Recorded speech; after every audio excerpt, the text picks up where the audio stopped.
My name is Brett Levins. Welcome to my podcast. Yeah, there's something special for me about weekend mornings, any morning really, but weekends in particular. So last night was a Friday night. I had a nice evening. I drank Topo Chicos, a sparkling water, and then I decided to go to bed, which was impossible for me not that long ago. I never decided to go to bed. I would just plow my way into a pass out. Just a moment to celebrate that this morning as I wake up here and see the sky getting lighter. All right, for today's podcast, I'd like to introduce you to Michael Palmisano. He is an online guitar teacher and musician. Highly recommend his method and offerings when it comes to learning guitar. He also has a YouTube channel that is fantastic. But he basically has people in his community of musician students, and they submit songs or different guitar players that they'd like him to kind of investigate, if you will. And he does it on YouTube. And it's awesome. It's like for guitar players in particular, because he'll break down licks and chord progressions and why this works and why this is, unusual or whatever. It's really cool. But also on his YouTube channel, he does kind of some personal stuff as well.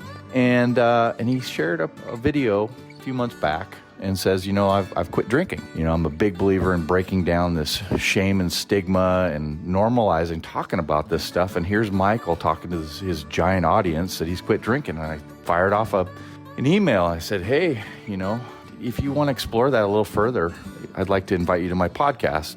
Not expecting him to reply, but he did. And we arranged a time where we could meet. And yeah, it's a transparent, frank conversation. And so for him to, go long on his stopping drinking, I think will hopefully help some people. Thanks, Michael, for being willing to do this. And let's roll the conversation. Really nice to meet you. You as well, man. Yeah. So as we go along here, do you have any questions or anything as we get kicking off? Or man, I'm going into this ice cold. Your email seemed genuine. I don't typically do things like this, but I figure why not? Yeah. So simple as that. So there's nothing off limits. There's nothing. I have no questions. I mean, we can just, however you want to do it is how we'll do it.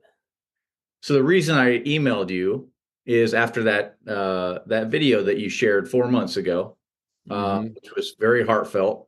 And I'm sure you know the one I'm talking about. Sure. For a very large audience, you shared that you had stopped drinking, right? And in the video, you mentioned you don't know if you'll do it for a long time. You're not committing to anything, but I jotted down some notes here because just to get the language right. Just kind of exhausted, wanted to take the governor off with some of the words you use. So 4 months ago, 1,000 comments on that. It certainly rang. Really? Yeah, on that video on YouTube. So they weren't all sobriety and recovery stuff, addiction stuff. But I've also heard you refer to it with Jason Isbell's stuff as well. So yeah, that's how I kind of like to open this up. Can I just ask you, how are you doing with the drinking or not drinking? Conversation is open, no judgment. Sure. I'm doing great actually. I don't exactly know where to start, but I have always, used alcohol as a way to just not deal with the things that I know I'm supposed to be dealing with, not do the shit I know I'm supposed to be doing, and letting days turn into weeks, turn into months, turn into years. And I feel like everything that I have achieved, personally, professionally, just however you want to look at it, has been in spite of that. And I have just gotten to a place where I've wanted to get to for a long time. And that is to just, have the courage to just try to not drink alcohol and see if anything else in my life changes. See if I actually start doing the things that I know I haven't been doing and start treating myself better, and stopped just making it tomorrow when things get hard. And that's kind of where I'm at with it. And I turned 40 this year. My oldest son just became a teenager, and it just feels like I've tried everything else. You always put the thing you should be doing off the longest, and that's where I am. I don't know exactly what else to share about it. I'm sure you have all kinds of questions that get people talking. So that's kind of where I'm at with it. I one thing I will share is that um, I don't think things are easier. If anything, I think things are harder because now I can't just ignore all the things. Have you maintained sobriety through these 4 months since that video was posted then? Yeah, I actually stopped drinking a few months before that video. Okay. And yes, I have not had any alcohol. But I this might be a funny conversation, but or viewpoint of it.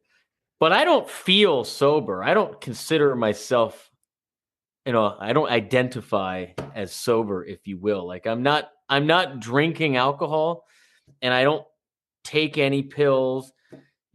Every now and again, I'll have a gummy or something like that, but it's rare. But I don't feel that much different, if that makes sense. Like I don't feel this monumental shift in my life. What I feel is um this incredible pressure to do all these things I've been putting off. Like I still feel pretty manic is the point I'm trying to make. If that resonates with you. Sure. And as we go along, so yeah, like words can get in the way with this stuff too. So I'm glad you're taking the time to, to grab a word and say, hey, this is what that means to me. So thanks for Yeah, doing it. Right. sure. That's certainly been true for me too, as I've gone along. Some of these words that I use easily now weren't easy then. And, I've met lots and lots of people who have different relationships with them. Yeah, words are like that. Words are funny. Yeah, they are. Especially around this stuff. So let me ask you this then. So you stopped. You in the video you shared. I feel like I need to stop. You mentioned just now that you've want to make some room for other things. If I'm hearing you right, like what was it a habitual daily thing for you? If you don't mind me asking, was it Oh, no. I was a a binge drinker, if you will. yeah, yeah, So like uh I could go I could go, 20 days without having a beer and then have 20 beers in a day. Like it just whichever way the wind blew. And it there were certainly long stretches where benders, if you will. But I've had, every year I have every year since I've kind of started drinking, I've always taken a break for like a couple weeks or a month, usually in January, sometimes in summer, uh, just to kind of make sure I still can.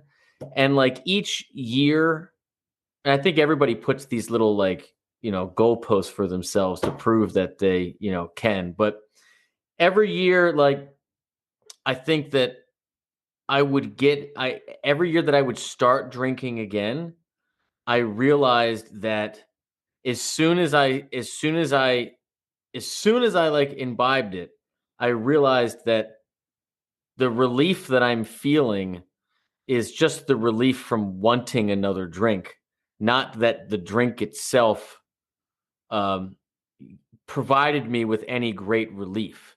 And after many years of taking a week off here, a month off there, I took 3 months off last year. I, I- there's something about the repetition where, like, once you do it and stop and start and stop and start and stop a great many times, I think there's a clarity that comes there. And I think just the last time I just, it just became so clear to me that I'm just trying to avoid all the shit in my life that I should deal with, and that's really the only thing I use it for, and it does for me. And I don't see how I can um, continue to grow, even if I stay right here. But I don't see how I can continue to grow as a husband, father, professionally, whatever, as an artist.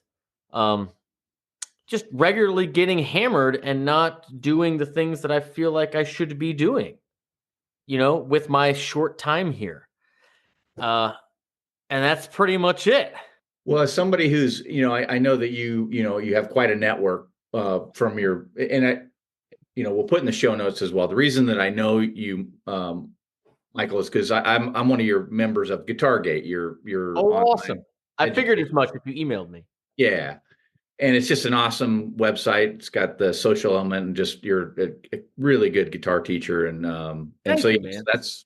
that's why, and your YouTube videos are great. So I'll put links into the show notes, and we'll probably talk about what you do as well to people that don't know who you are as we go. But let's stick with this topic. So you're also somebody then that's around musicians a lot, and so you're getting a chance to probably see the use of alcohol and drugs in ways that are kind of endemic, in my opinion, for a lot of music. Maybe it's changing, but I'm wondering if you have any insights on what you've seen, or whether you think. I think it's changing a bit, but I'd love your insights on that.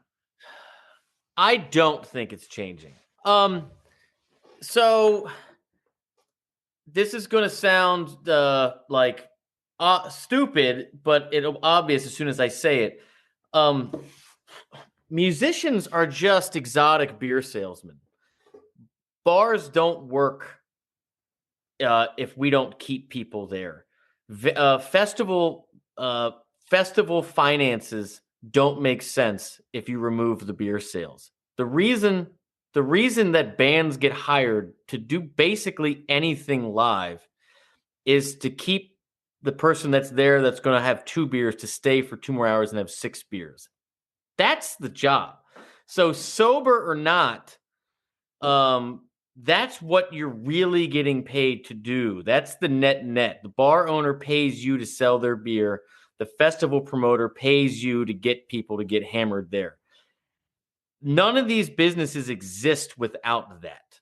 So sober or not, as a musician, you're going to spend your life in bars and around alcohol. That is the gig. So that's one of the harder things for people to wrap their head around. And so especially musicians, I think, and I'd love your insight on this too, because I don't feel the need to avoid alcohol. Like, this to me feels very like personal to me, and I don't feel the need to dump it all out of my house. I don't feel the need to not go watch football games with my friends. No, I'm not going to stay 6 hours, right? I'll stay 2 hours. But musicians, if you're sober and you're struggling and you're like really struggling and you can't have any alcohol in your house and you can't go around people and you're trying to change your life, and everywhere you go, your job is to sell beer, that's a shitty spot to be in. Well, let's drill in on that. Do you have some friends or that are sober musicians? Man, I got to tell you, I would say 50-50 in musicians in my life, whether old, young, black, white, blues, jazz, whatever they play. Half people drink, half people, used to drink. Like, it's and a lot of people are California sober. But yeah, I'd say it's about 50-50. It really is pretty down the middle. Yeah, it's not uncommon. It's not unusual. It's not something that you go, what? Right? Yeah. I think I'm a little older than you, and I've been out of the game for quite a while. But back then, How long have you not drank? oh, I'm coming up on a little over 10 and a half years, and we count. Nice, man. Yeah. Nice. So yeah, and for me, it was really bad at the end. Like I'm somebody that it was, it was taking a lot from me. And so, I had a lot to go through to get there. And that's not everybody's not like that. So I love hearing people's different stories on this, right? Because It's with people, fascinating, isn't it? yeah. I heard a podcast. I forget who what the podcast was, but you know who Steve-O is? If you search his it's pretty recent. Like there's a podcast with Steve-O where he talks about not drinking. And he said something that really resonated with me when I saw it. He said, I'm grateful that I was such a bad alcoholic. He said, I'm the type of alcoholic, and I'm paraphrasing, that they have one sip and it's a endless cascade and you cannot stop and you end up days later in places that you don't know, and it's just and you lose everything. He's like, I'm grateful that I was that alcoholic because then it was such a clear-cut choice between living and dying. He was like, the worst type of alcoholic that I know are my friends who are just teetering on that line where they can kind of hide it and no one it's not blatant to all of us, but they're just blowing their life away, and it's just gone in an instant. And I was like, God, that resonates with me so deeply, right? Because I've certainly had episodes where I've drank for days and blacked out and did all kinds of things I regret, but the real issue that he's speaking to, that I have, was that I was just always using it for everything. This makes me uncomfortable. Have a drink. This is a celebration. Have a drink. This, like, just the constant societal thing of just whatever it is, have a drink, and your potential just stays here and teeters downward for the rest of your life. Never like not like with Steve-O, where it's just like, gah, immediately, like you have to choose life or death, but just this long, slow, arduous kind of decline, and your days become weeks, become months, become year, and you're just blowing your one special time on this earth. That is me in a nutshell. Well, people that listen to this will have different relationships. Some of this will resonate with them. Some of it, that might be, different places on the bell curve. And that's the thing, that for a lot of people that don't realize this thing is actually a disease, that it's like a protected condition, American with Disabilities Act. There's things people don't know about this, that it doesn't just boil down to choice. There's genetic stuff that comes into play. There's how early you started. I mean, there's all kinds of factors that add to your likelihood. But in my family, some have it and some don't. It's so fascinating. It's like, is there anything else that we consume as human beings that has such disparate results as alcohol? Yeah. Some people will have a sip and immediately will be like, this is the grossest thing I've ever tried. Some people will have a glass of wine or whatever here and there and be like, okay, I kind of like this, but I'm not going to have another one. I feel like I'm losing control. Then you have people like perhaps myself that like not having control all the time and get past the taste or everything else, because what we're really after is not being in control. And then, on the other spectrum is like, it seems as if like people have something in their bodies where it's like it triggers something, and you must have all of it until you can't have anymore, and it just becomes this complete overtaking of it makes everything secondary. Like that is such a disparate, like that is such an incredible spectrum. And I'm wondering, uh, is there anything else like alcohol where you get that wide of results? Like it's fascinating to me. I think about this a lot. Like it's fascinating. Yeah.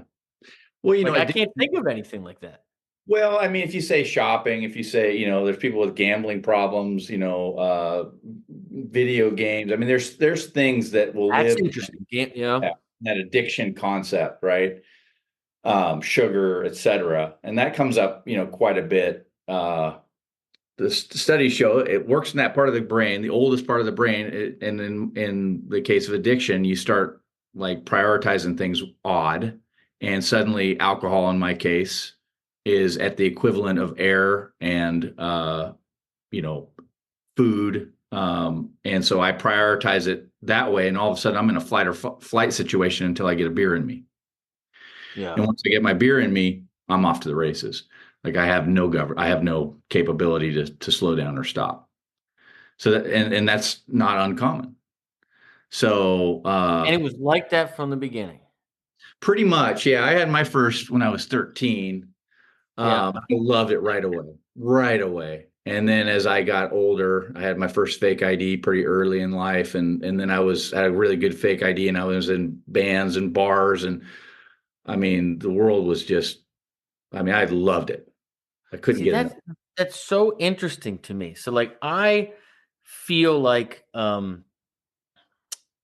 I certainly wanted to rebel as a child, Mhm. and I certainly wanted to escape a lot of my home life and a lot of feelings in general. But alcohol was hard to get as a kid. And even when I started drinking when I was in middle school or whatever, um, I like really did not like it. Like it was really hard to drink, but I smoked a ton of pot, you Mhm. know, and I never got a fake ID because it was just hard, and when we were kids, like it was much easier just to get weed than it was to drink alcohol, right? It was just way easier. So I feel like that's, again, I don't mean to, I know you're asking me personal questions, so I don't mean to be so personal with you, but it's just like, I find it so interesting that, like, from the first taste, it's so different to so many people. Like, that is such a fascinating phenomenon to me. Like, I feel like I conditioned myself, you know, and then got to a place where, like, I absolutely needed it to deal with anything, but it is very much a product of me self-sabotaging myself on purpose. Like very much like I conditioned myself to feeling like shit all the time and not dealing with anything, and it's you know I think it's most people would agree with this no matter where you come from in the spectrum, but like so much of me choosing not to drink is just me finally choosing me and not just being uh you know choosing to self-sabotage again, choosing the dark voice, which is you're not worth a damn. It's that anyway. Just that journey is such a fascinating, and have it be different from the first instant. It just really fascinates me. Well, I've been around this stuff for a while, and so I'm looking for patterns and evidence, right, Yeah. in first person stories, and so that story isn't uncommon. Like my story of having an instant explosion of my God, what is this wonderful thing? I'm going to be with it for the rest of my life, and the ones that didn't, well, then started and then built to These are something. all common stories. Yes, very. So So so interesting. And in my case, I go to group meetings where I get to hear from these people and have for a long time because I keep, in my case, putting on my lucky socks. And my situation, Michael, is basically I can't forget because I've seen what forgetting looks like for people like me. One sip and I go back. And two, for me, connection is key. Is key. with So people. with people like me, yeah, with people that Yeah, my father-in-law is he's been going to AA I think 25 years. And I asked him not that long ago, he asked me if I wanted to go to meetings or whatever. And he was talking to me about it, but not in any kind of pushy way at all. It's not his demeanor.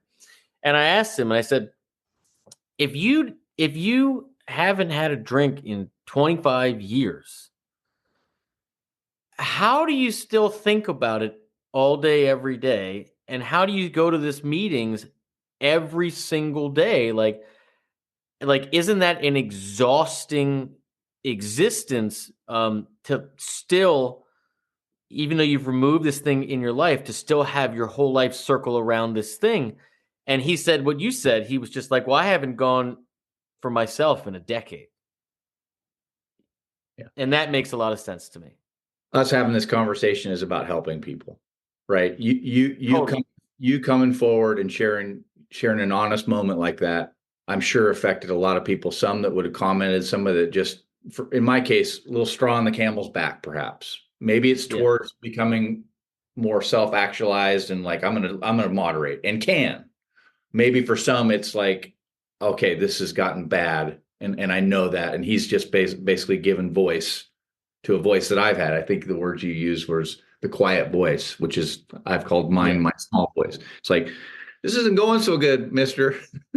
Yeah. So, We all know what we're doing. You know what I mean? Like whether you think or whether in your heart, like you're Steven Tyler, and he says like, listen, if I take a sip, I'm going to end up in Mexico with no kids and no band. Like it's like that's where it's at. Like it's cut and dry. Like if you're that, if you hate it, but you're really drinking because you kind of hate yourself.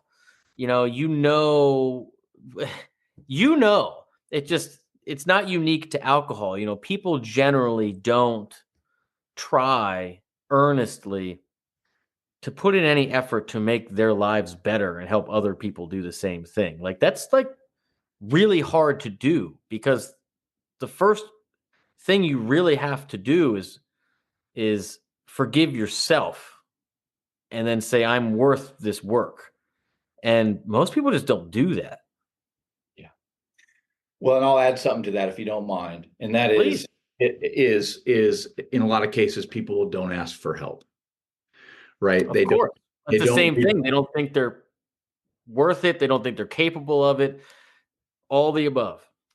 they keep that small voice between them and them. And I joke around, it's like Gollum, the precious. I got to keep the precious. Yes. Yes. Yes. Yes. Yes. Yeah. And at the same time, especially when it comes to the disease of addiction, and I'm careful with my words here because certain words would have made me turn this off. Like I would have been so irritated to listen to this conversation not so long ago. This would have been very irritating. Really? Oh yeah, huge. Well, and I'm sure so many people, like, especially your regular listeners, will listen to you and listen to me and just be like, of course they're a decade apart with this. Like just the way you're communicating all of it. Um, but yes, the power of words is huge. Yeah, I Yeah. understand. Yeah, and there's weight in the word. So yeah, if addiction is uncomfortable for somebody, just basically the way I look at it is I am incapable of moderation. Right. So that's my that and so it took me a long time. I tried to start moderating, and 7 years later, every day I failed. And then I finally started saying, well, maybe I should tell somebody, maybe try to get a little help. And that was the beginning of in my case, towards this new life, which for me is a sober guy. Yeah. Uh, and so now, like you, I can go to places and I can go to concerts and I can drive home safely and I can listen to music and remember it the next day, watch a sports game and not have to read the highlights tomorrow so that I can remember what the heck happened. And It's so nice. It's so nice. I went to a concert a few months ago. I somehow or another pulled out of the parking lot on the highway, didn't have my lights on, and got pulled over. I was just like, doesn't even matter. I was like, listen, I know you think you got a hot one, but I'm sorry, man. I just forgot. Totally. No, yeah. So that freedom that feels very special and very different. Things like that are very noticeably different. I definitely venture out into the world without the fear that I had before. will you be willing to talk about that a little bit more? Because at the top of the call, you kind of said, that, your life hasn't changed that much. But that's, to me, that's a pretty cool thing that we just talked. Well, that's well, you never know what you're thinking about until someone pings you. A lot of times you got to dig it out of people. Uh, like I said, generally I was a binge drinker, but that doesn't mean I wouldn't go weeks or months, with alcohol in my system constantly the whole time. So anytime you left the house, you had alcohol in your system. You don't know what you would blow, but you sure know you're not sober, and society does a lot of the work for you because most places you have to go serve drinks, right? Even if it's like a kid's birthday party, they all have drinks, So wherever you would go, there'd be a drink. Whatever you were doing, it was always because there's drinks there, and you generally didn't go places where there weren't drinks. And so that constant knowledge of knowing I'm driving around, I'm not sober, right? I'm on camera. I know I'm not sober. I'm, trying to talk to my kids about being responsible. I know I'm not sober. You know, uh, all these different things. I'm going to, buy a house and fill out a mortgage application. I know I had a beer, at lunch. I'm aware. So it's like it's just that you're not completely clear. Like obviously. So there's always that thing in your head, would anything have been different if I was, or am I missing something? Or am I being am I endangering people? Am I being reckless? I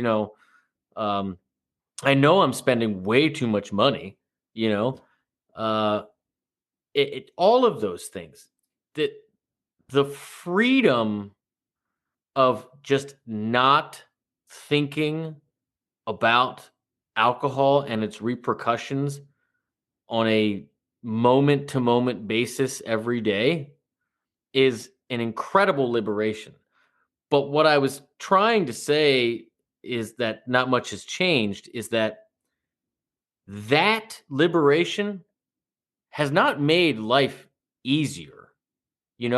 Like we might be removing a negative, but that doesn't mean for the past 40 years that all the shit that you haven't dealt with internally and externally isn't right there waiting for you. Because that's the real reason, at least me, I drank so much, is because this was a lot. This was a lot. And so now if you remove that veil, then now you have to deal with it, because that's what you see every moment of every day. That's what you see and consumes your brain every instance of every day. It's all those things that you used alcohol to get away from, waiting for you. That's what I was trying to say.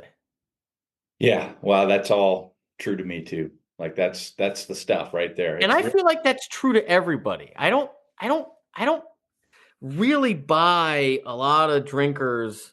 Maybe it's different with people that do hard drugs. I don't know, but just all the drinkers in my family, from like a couple beers a day to all the beers a day, and like I feel like everyone feels kind of what I just explained. Like, I think everyone knows that that's like kind of like a universal truth of consuming a drug, whatever it is. That if you don't, that you get this for it. Is that what you're saying there? That's, Yeah. yeah. Like, I think everybody, I think that, like you just know that whatever it is, like, you're not clear, like, you're making a choice, you're aware of the situation. Like, I just feel like that's kind of obvious. At least it was for me. Like, again, the best way I can explain it is the way I kind of just did, which is like, what really changed is that every instant, the moment to moment process of my life went from managing the monkey on my back, wanting to just not deal with all these things that I should deal with forever, to removing the monkey. And now I am forced to confront all the things I've been using the monkey for my whole life. No one wants to spend their time looking in the mirror. And that's what happens when you stop.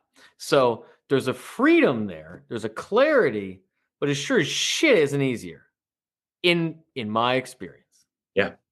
Yeah. Yeah. So, yeah, I mean, that resonates with me too. Like, in some ways it was harder, especially at the beginning when I didn't have, my best friend alcohol to, soften the evenings and soften the problems and all that. And so then I was Make it tomorrow. yeah. And then I'd have to deal with it, more, it's more bright, it's more shiny, it's more real. And in some cases, especially when you're, at least in my case, when I'm new to it and I'm trying to navigate the world without alcohol, it can be a little bit, it can be hard at first, but, Sure. Well, especially when you realize that, you haven't learned how to navigate the world without a crutch, and so, I don't really know what else to say about it. I kind of enjoy talking about this because I never get to talk about it. But that's really the thing. It's just, you're at least for me, my choice, really just feels like I am just so ready to try to go through the world without this crutch that just makes things harder, even though it for a very temporary tiny bit makes it seem like it's easier. Yeah. Like, I'm just really exhausted and of dragging this big weight around. Well, the two things I love to talk about: sobriety and music. Yeah. I love hearing you talk about music. My wife and I love to watch your YouTube videos where you break. Oh man, well, thank you.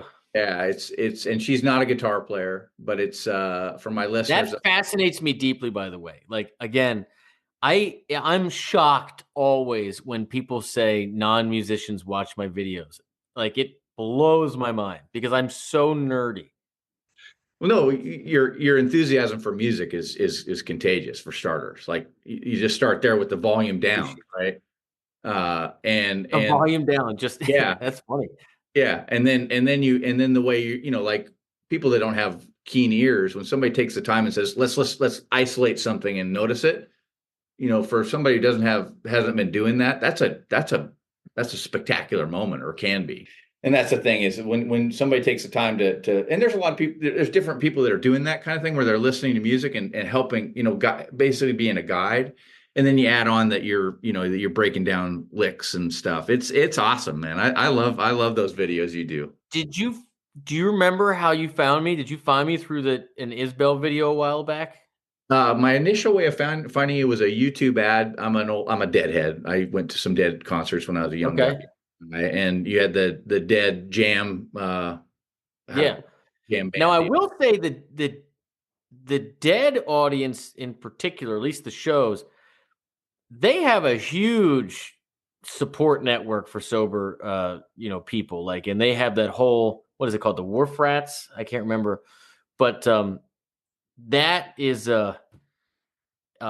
also a very interesting thing because so many people equate you having to be on drugs or drunk to appreciate the music, but mostly on drugs. But like they have huge sober support networks. Like it's a integral part of that community now. Yeah. And it's becoming more and more that way. When I lived down in Fort Collins, I helped out with a Bohemian Nights was a festival there that was pretty sizable. And there was a group down there, and we set up like what was called the Harbor Room, I think it was called, and it was basically for roadies and musicians and whatever. That was just alcohol wasn't in the space. It was, a nice place to go and chill. And it was cool. It was cool to be there. It was cool to be around that, encourage that, and yeah, I think that's the future, man. I think there's going to be more and more of that as we go along. Well, so I'd love to know. I know you don't have the answer, but I'd love to know your opinion.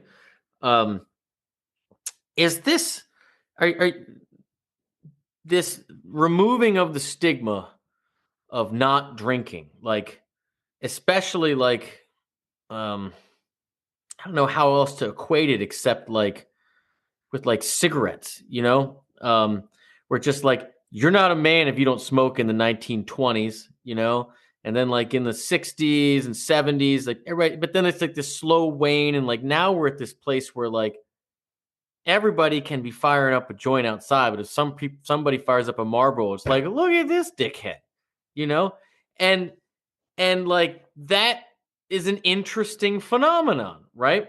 And I feel like that is just like a generational societal shift. Are you saying you kind of feel that with alcohol?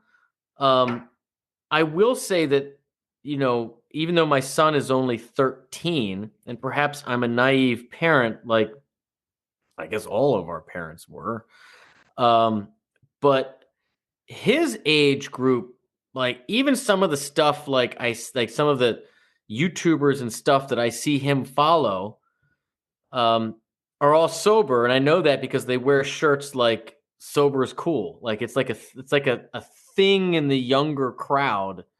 Um, and I'm just wondering your opinion on like if you could connect some dots there for me. Like it's just interesting to me. I don't know if it's real or not. I don't know. Well, the stats are that that's true. Like younger generations are not drinking as much as older ones. But was Um, that like in other words, when you were 13 and when I was 13 and he's 13, the stats are different for each one of those. yeah. A lot of those stats it's hard to get those numbers, and some of that you just observe too, and then you got to wonder, well, Yeah, yeah, yeah. is it just in this little pocket of humanity, or is it wider, and is it international, is it global? That kind of thing is all relevant. But when I look at the stats around, Gen Z, Gen X, whatever, yeah, they're drinking less. And in corporate America, where I'm at, like many of the big IT companies are stepping up and making that a thing, right? I work for a big IT company, and we now have a sober footprint, right? We're trying to make it so that people don't have to feel stigma to step forward and say, you know what, I might need a little help here. And that makes perfect sense. Yeah, I mean, everyone that I talk to, I don't talk to many people about this just because life is so busy and I never stop and sure. talk about me personally to people. But every time it comes up, like if someone sees me not drinking, the first thing they always say is, "Oh, I'm trying to drink less too, man." Everyone everyone is trying to drink less. That's kind of what I was getting at before, where it's like I like almost never does this come up, in conversation where someone's just like, no, I guess how do I put this? I feel like when I was in my 20s and even in my early 30s, and a lot of this might just be like the people you're around with are different walks of life, and some are parents, most parents now and whatever. But I feel like there was a significant shift between everybody verbalizing how much of a problem they don't have. And now when I have this conversation at bars with people with a beer in their hand, everyone, for the most part, is like, God, yeah, shit, I wish I could drink a little less. Like we're all trying to drink less. Like that there's a definitely it's spoken about without any stigma in my little corner of the universe. And that's the change, right? It's not like jumping down your throat, the opposite. Well, come on, man, let's go, and all the things that I did. And then on top of that, I wonder if that's a generational thing or if that just happens as people age or like if it's a combination. I don't know. well, let's look at the money for a second. Like this whole robust, exploding non-alcoholic spirits and non-alcoholic beer world. True. That's It's market that's driven. that's not because nobody's spending money on it. It's exploding right now. Yes, Uh, it is. Very and true. and you've got more and more people that are stepping forward, celebrities and whatnot that are sharing their sobriety. Maybe not more and more, but there's examples, right? And so you get that in play where you're going to that bar, and now all of a sudden you look on the menu and non-alcoholic drinks are becoming more and more normal. I mean, those are indicators of change. No, it's huge. Yeah. And like you said earlier, I spend my my $9 on my blueberry lemonade, and it's awesome. I love it, and it makes me feel like I'm seen too. And then they get into the whole inclusion thing. Like gluten free. There's all these things that are set up to cater to a lot of people. There's a lot of people walking around with substance use issues, and it's cool that society is starting to, it's market driven. To your point a minute ago. Yeah, I have some friends that drink, but will every 2 beers drink a non-alcoholic beer. Yeah.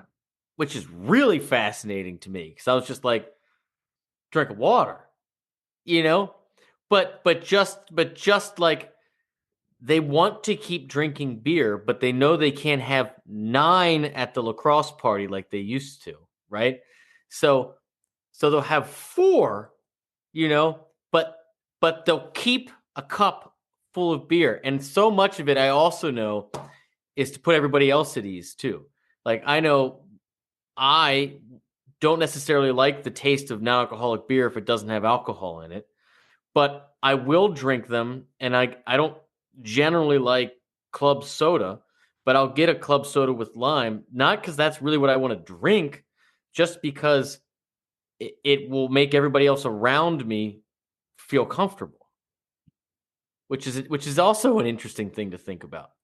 Well, for me, club soda and bubble water is a big thing, and I'm not alone in that. So if there's any listeners here who are looking for substitutes, like, non-alcoholic beers, although that does have a little alcohol in it. So for guys like me, I tend to steer clear of them just because I don't want to take a chance that I'll tickle that part of my brain and lose myself. Yeah, they do have like a point. It's like 0.5 or 0.05. It's almost none. I know plenty that do drink it that are in recovery like me.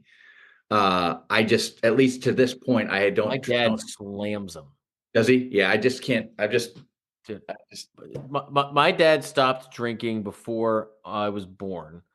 Sounds like he had a similar situation as you, where he got 2 DUIs in the same week. Drove a car into a house. Like just total mess, right? And just stopped drinking cold. Walked out of a courtroom, got let out of jail, stopped drinking cold turkey. But man, he slams non-alcoholic beers driving down the road like 12 a day, crushes them. It's just funny to me. Like you'd think that like nobody has 12 drinks of anything unless it's because you're getting messed up, right? Unless there's alcohol in it. But like I know so many people that don't drink that crush non-alcoholic beers and Diet Cokes like they're going out of style. Like my father-in-law easily crush a dozen Diet Cokes a day. Isn't that interesting? Well, yeah, I'm one of those too, and sometimes. Are you? Oh yeah, well, not Diet Cokes. I'm a San Pellegrino, Topo Chico guy. Like when I go to Costco and get San Pellegrino, it's for keeps, and I've got a beer fridge that's stocked to the hilt, and I drink. I kid with my nephews that go and buy them with them. I'm like, I'm a heavy drinker, or I have a drinking problem, I say, and that's part of me being lighthearted about it and also normalizing talking about it. But they all know that it's a kind of substitute. It's worked well for me, and it's kind of weird, But No, I feel myself doing it at times. Like I never drank soda ever. Like I basically only drank alcoholic beverages or water or like milk my whole life. Like I never drank sodas. And somehow I've developed like I wouldn't call it craving, but I've started ordering sodas and ordering them, you know, like I would never go out to a restaurant before or even as a child and order 3 or 4 drinks. But like I always did with alcoholic beverages. And even though I'm not drinking alcohol anymore, I still find myself ordering 3 or 4 drinks when I go out. That's fascinating to me. It's not uncommon. It's common. I know, I believe it. I've seen it in my family. It's just, I don't know. I feel like all these little things I'm paying attention to now. I'm paying attention to everything. Yeah. Anyway, that's a big tangent. No, I love tangents, man. Well, hey, Michael, I'm so stoked we met in person.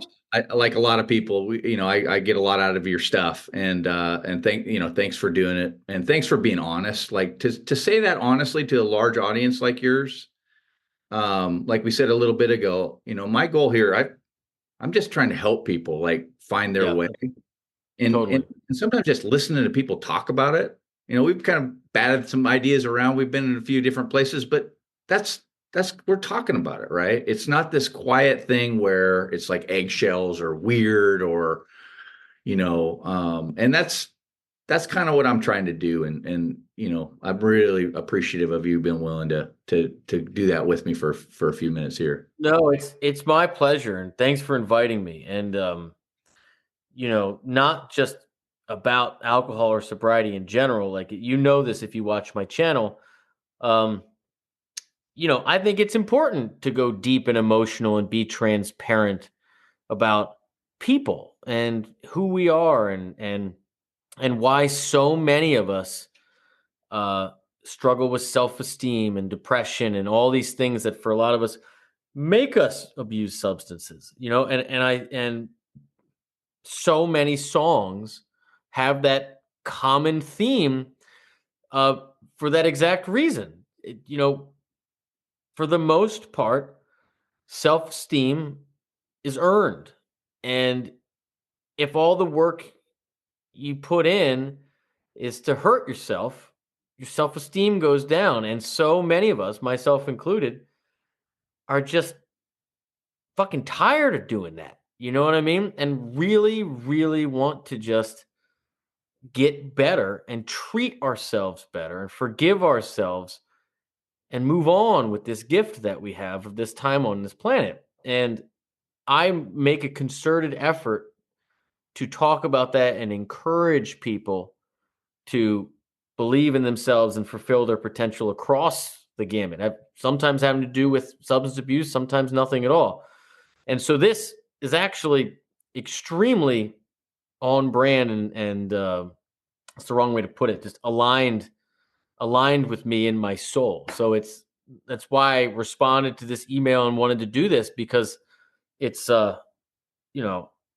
it's important to really talk about not just the ways so many people are being mean to themselves or wasting their lives or all these different things that we all think we do, but the reason for it, I think just that talking about what really makes you tick and like the real reason we do the things we do is very, very important to me. So it's my pleasure to share any part of my story with anybody at any time if the result is other people are just also trying to improve their lives. Awesome ending. Thank you so much, Michael, for being willing to come on my podcast and share your part of your story, and just a natural storyteller, my man. And keep up the good work, and keep up the being human and sharing real stuff, and keep the videos coming, man. My wife and I both love the YouTube videos. I'm personally a Guitar Gate lifetime member. Again, in the show notes, I'll put links to all of his stuff. All right, so if you're new to my channel, I've got quite a few episodes on a variety of topics around this concept of the disease model of addiction and recovery. And I will finish my podcast to speak to any new guitar players. You're listening to a piece I recorded quite a while ago for a buddy's wedding. And there's basically, I think there's 4 guitar parts, maybe 5. It's a Takamine Santa Fe from the late 90s or mid 90s, a PSF 95, I believe. 1 tuned regular and then 2 tuned to Nashville tuning, pan left and right. And then an old Knutson Hawaiian guitar is holding down sort of the bass and then the lead part. Thanks again. Take care.